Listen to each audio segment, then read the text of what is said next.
felt you had a problem with your nose and you wanted it made smaller, yeah? Yeah. So, as we understand it, you actually consider what you've got now as a disfigurement and you're having difficulty smelling. Well, I can't smell and I can't actually breathe through my nose anymore.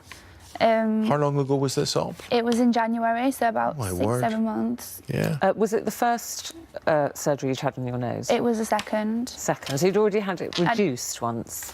I did, but I felt like the difference was very minimal. OK, so where did you go for this surgery? How did you research it? How did you find the surgeon? So basically, I saw a surgeon on Instagram, which I basically stalked him for about 2 years, and he looked absolutely amazing. So you were looking at all pictures of work he'd done? Yeah, People, so I looked at a lot of different options, but to me, he was like the best in the world. He just looked absolutely unreal, so I ended up going to Ukraine and having a surgery there. He was in the Ukraine? Yeah. Why didn't you look for a surgeon here? I mean, there's lots of very good surgeons. You've had other surgeries There is, here. and I think my first nose surgery was on Harley Street with obviously a British surgeon, and I just felt like the results were very conservative and very like minimal, which is not. I didn't want it to look freakish, but I just wanted it to look quite small. You didn't and think cute. you would find a British surgeon or a surgeon working in Britain who would give you the smallest nose that you wanted? Well, I just felt like when I saw this guy, I felt like he would do exactly what I did want. Yeah. So. But the thing you exactly wanted, surgeons wouldn't do here, am I right? Because it was too small. I didn't think they would be able to, yeah. Yeah. You didn't think, or you knew they wouldn't be able to? It's very unlikely. Very unlikely. Yeah. So you thought, I'm going to have to go somewhere else for this. So OK. why do you consider, before we get on to the lack of smell and whatever, why do you consider what we're physically looking at now as a disfigurement? Because I have to tape it still 20 hours a day. So because it's morning now, this is the best it's going to look.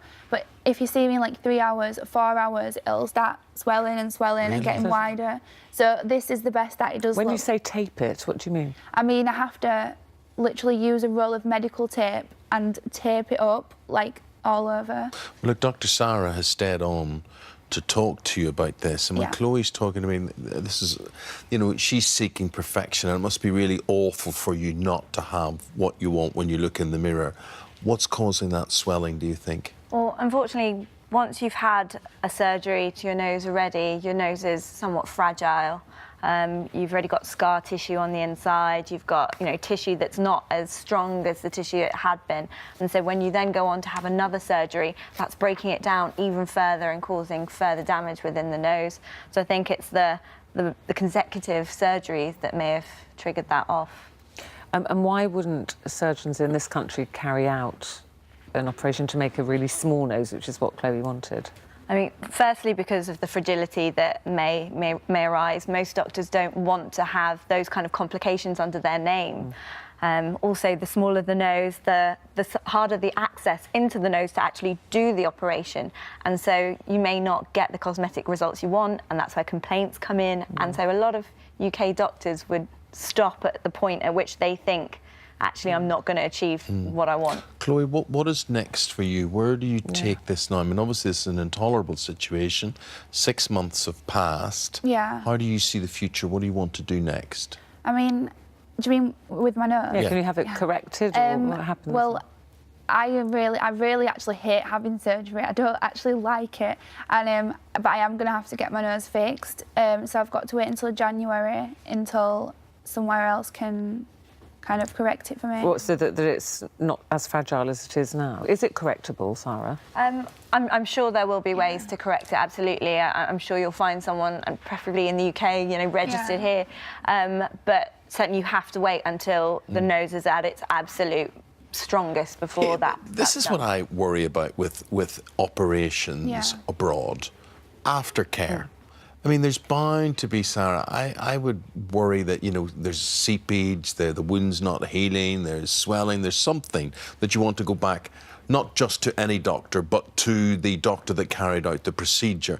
That's one of the things that would put me off from going abroad. Yeah, absolutely. I would want to make sure that I had open communication with my surgeon, and I'd want to make sure that someone's visiting me, you know, daily after the operation, making sure that the wound's healing, that I've been discharged by the doctor that did it. Yeah. And I worry that doing that abroad means that you may not get that kind of full-on. Has it put aftercare. you off having any other surgery?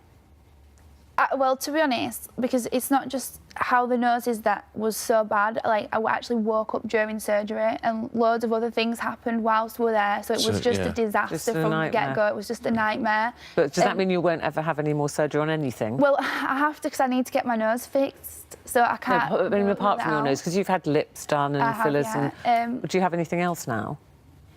I'm not ruling it out, but I just don't fancy anything at the minute. Well, we hope you do find somebody to... Thank you. to I help just feel like fix it. it's such a vanity thing, and I feel kind of embarrassed to come on and talk about it because it is so stupid. But I think when Well, it's people... not stupid if you can't breathe. No, exactly. Yeah, I can't actually breathe. I wake up with a nosebleed still. Like, it is quite bad. Like, I can't smell perfume or anything.